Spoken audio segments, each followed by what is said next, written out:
My stojíme za tradičnými hodnotami. Smer má dnes omnoho bližšie ku kresťanským hodnotám. Kresťania a konzervatívci, nenechajte sa oklamať.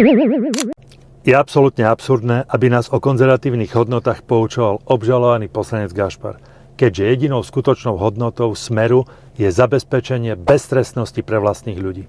Tieto kultúrne vojny vyťahujete len účelovo na prekrytie faktu, že celé víkendy neriešite nič iné, len kajúcnikov a zastavovanie vašich vlastných trestných kauz.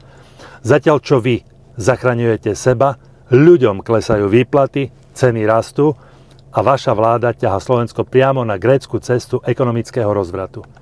My v KDH budeme vždy pevne chrániť tradičnú rodinu a nikdy s vami nebudeme o našich hodnotách kšeftovať.